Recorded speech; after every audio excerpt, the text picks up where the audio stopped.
Really, I tried to find him. It was like the school book at the school he went to because he was 18 and I was 14. And it was like the school books that I needed to see, his picture in. They were all of a sudden missing.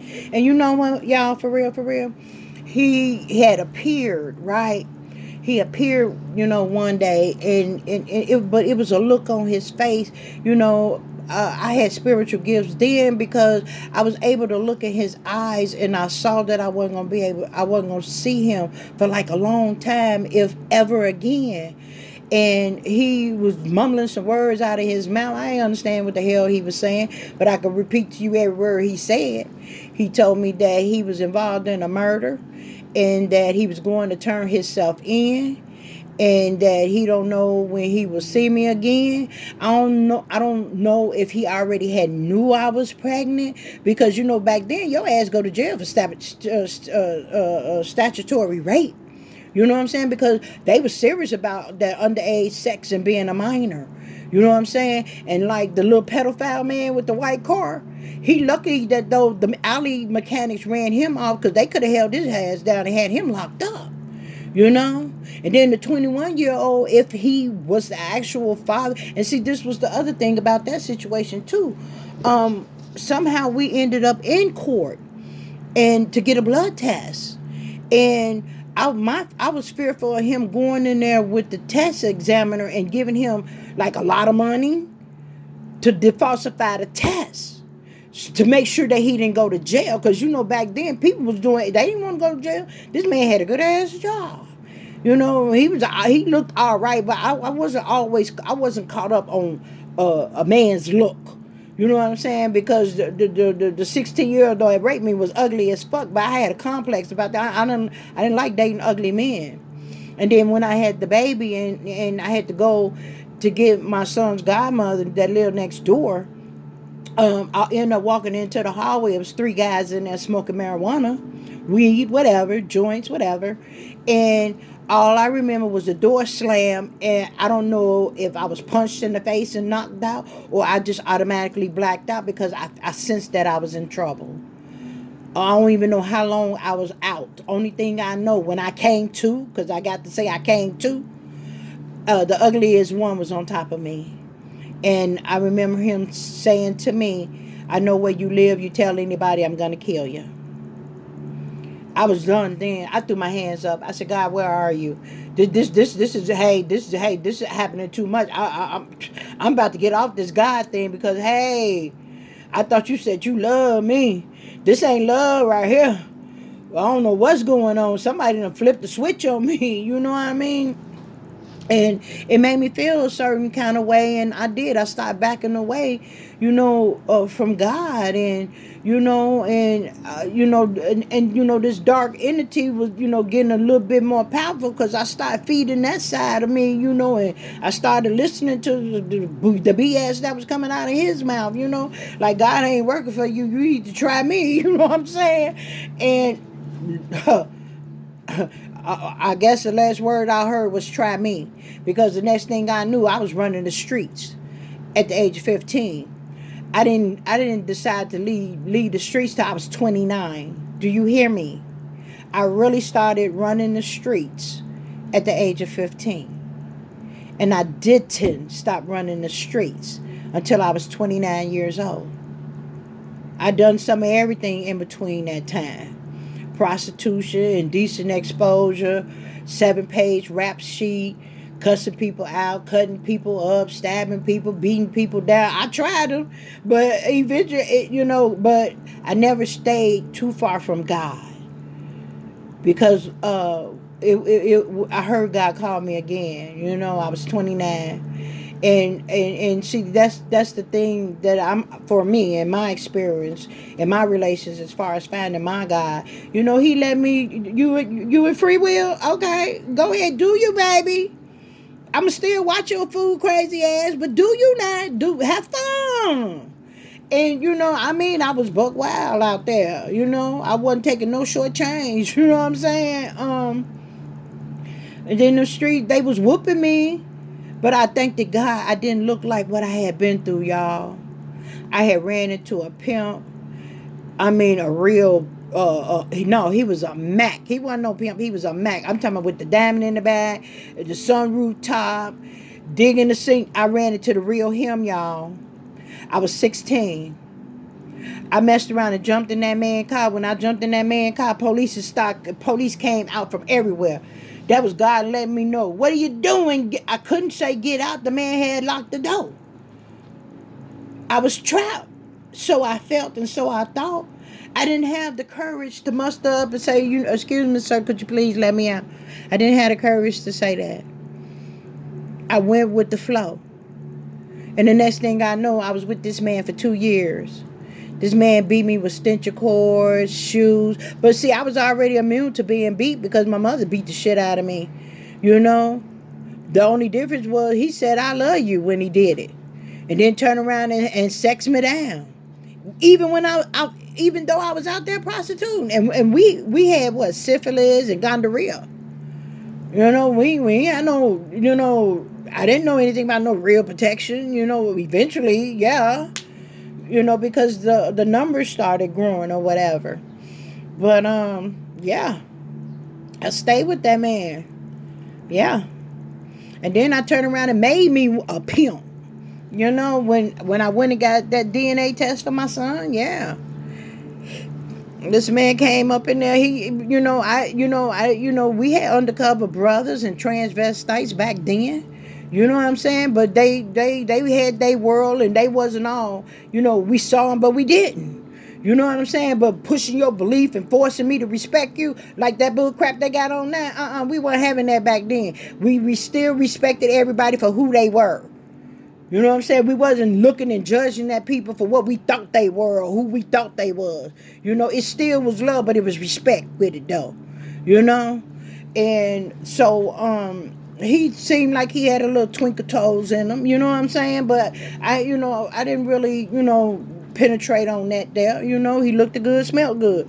You know what I'm saying? But again, I didn't allow looks to get me caught up. But all of this is what I went through because I had to go through because I already knew that I was suffering from low self-esteem and low self-worth. But I still wasn't looking at the people that, but I couldn't even judge the people that I was dealing with or being around because guess what? They were just like me. We all was broken. Our spirits were broken. We all had low self-esteem.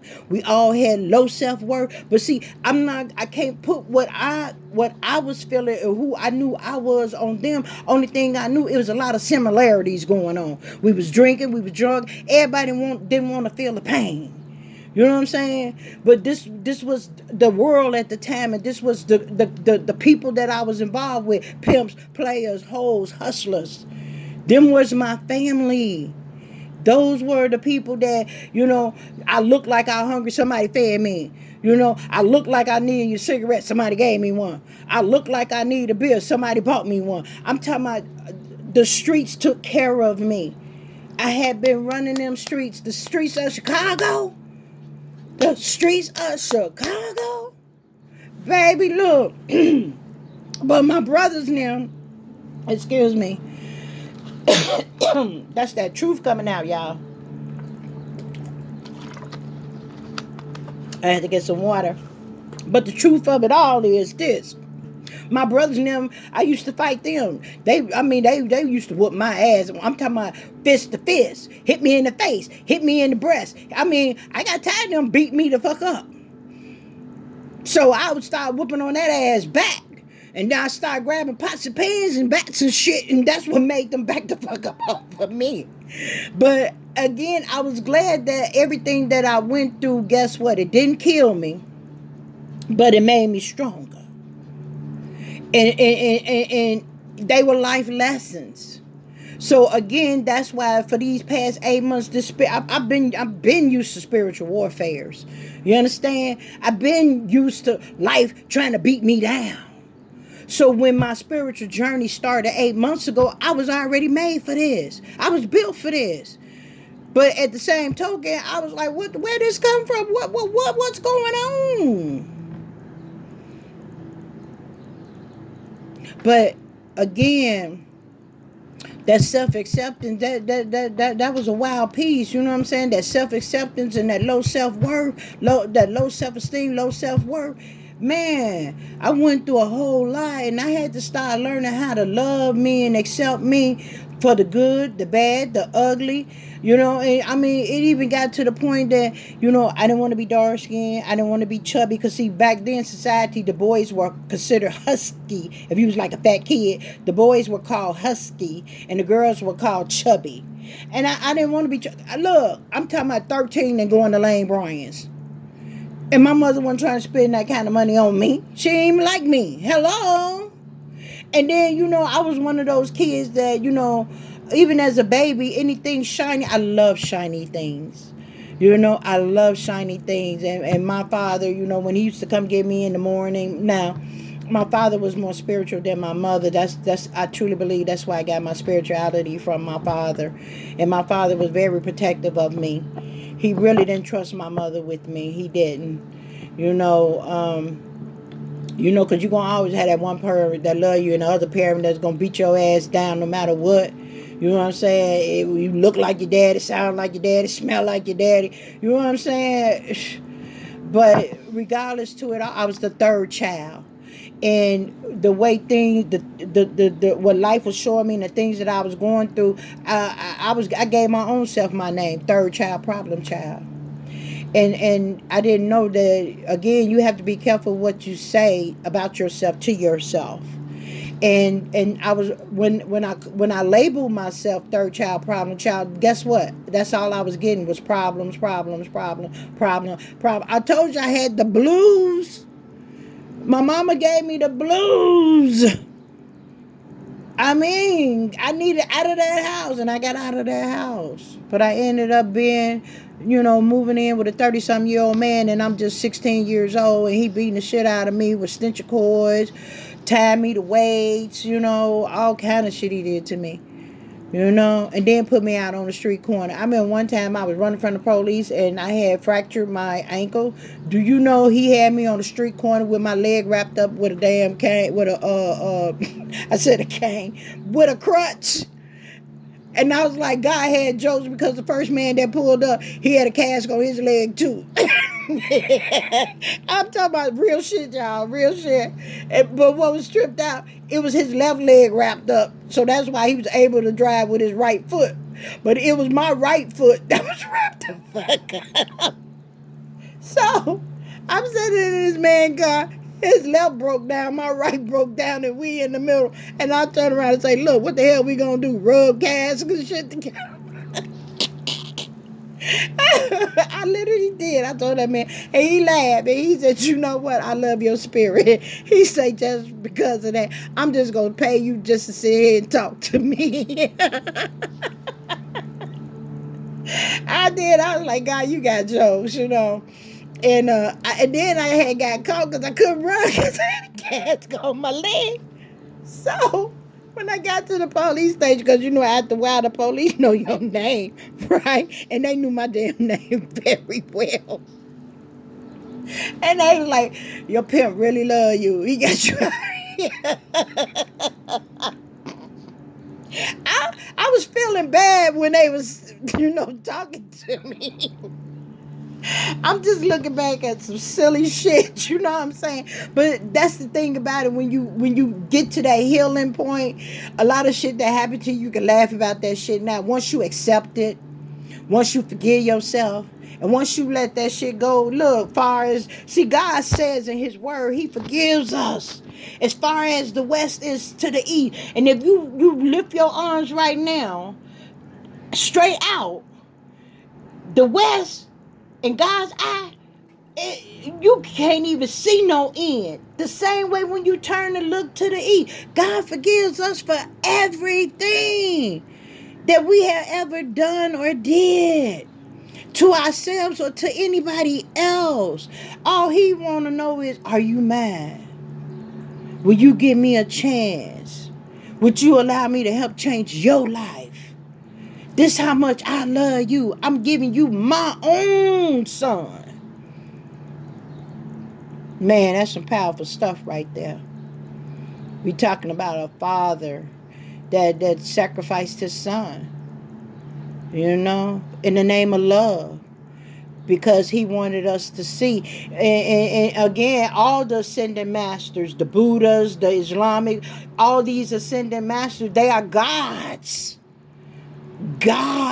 who came and mastered the earth. And see, just like this journey I've been on, that's why I'm an ascending master, because I was a god before I came here.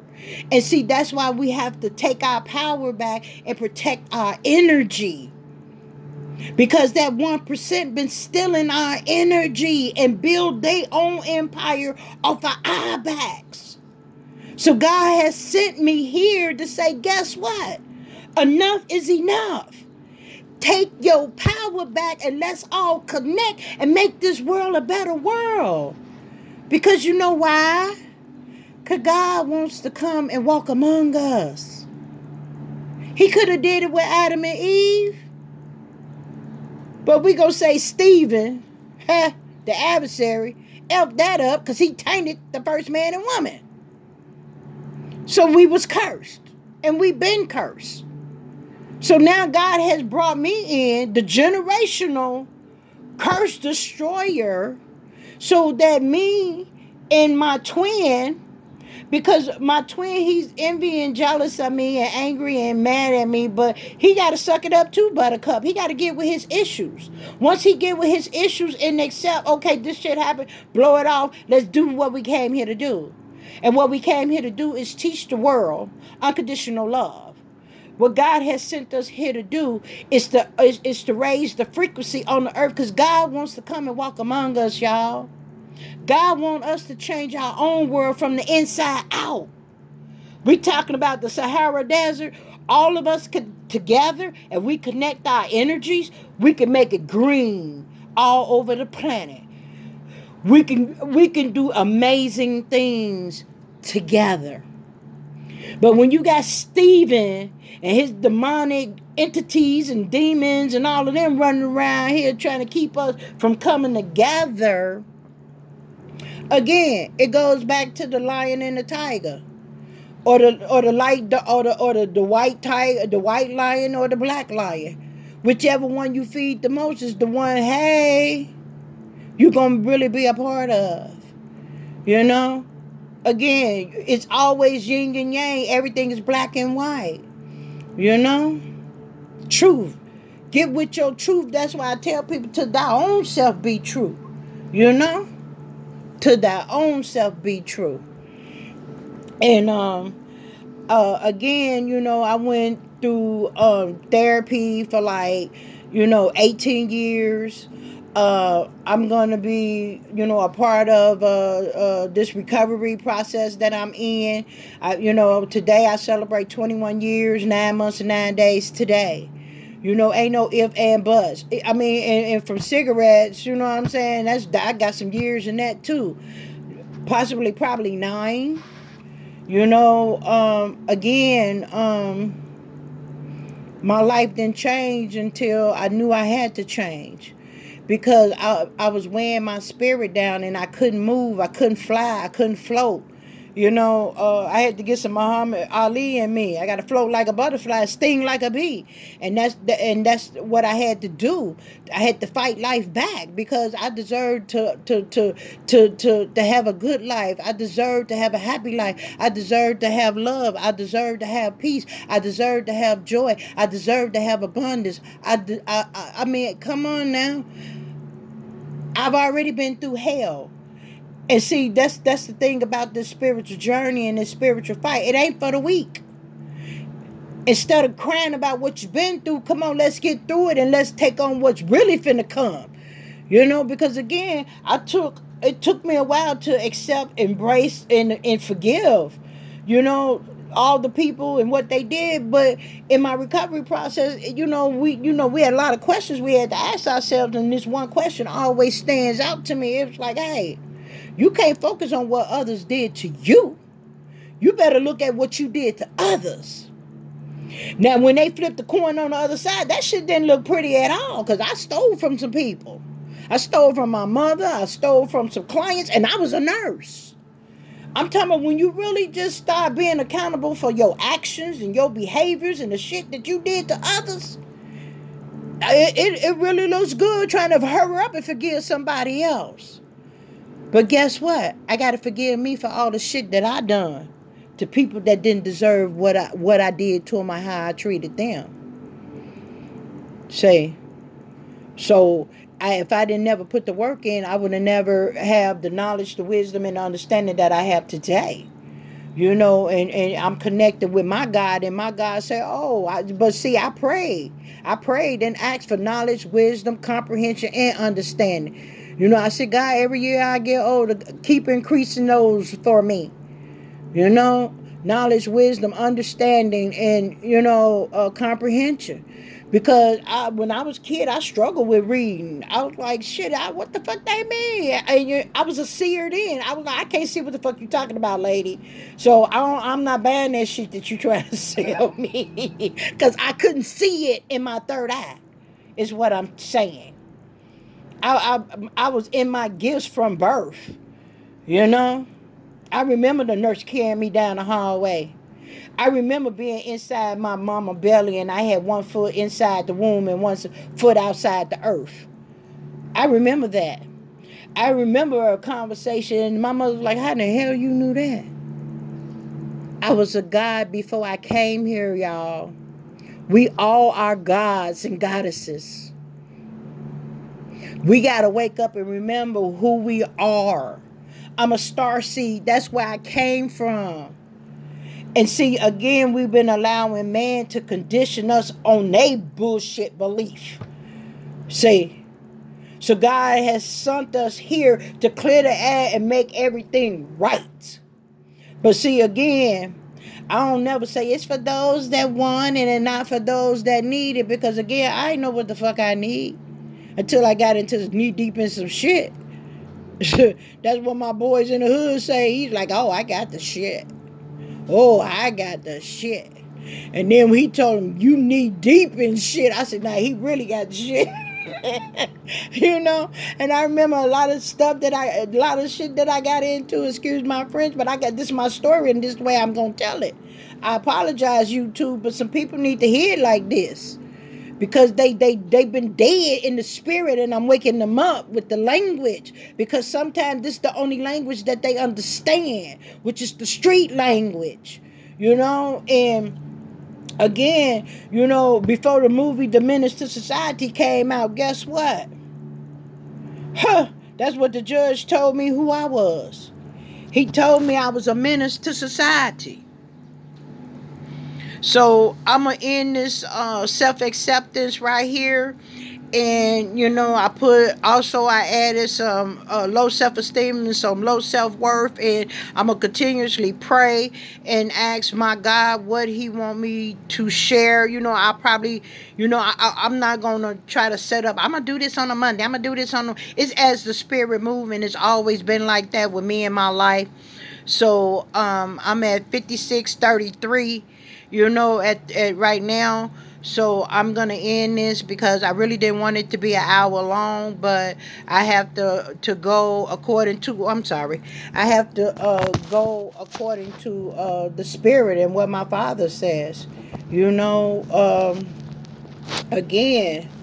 I have a lot of knowledge, wisdom, and experience that I have within me, that if I can help save or change somebody, well, only Christ Jesus could save your life. You understand? But if my experience, strength, and hope, and my testimonies can kind of lead you a little bit closer that way, because again, they all are ascending masters. So it doesn't matter.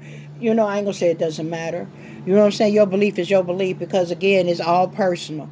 And I asked my God about that. I said, why there's an Islamic, a Buddha, and all that? You know what my God said to me? He said, long as they believe it's something other than they self, I grant all they understandings. So with that right there, is 57. It's 57:46. I end this message. I love you. Keep your head up, keep your head up, stick your chest out, walk in love, walk in faith, and again, forgive yourself.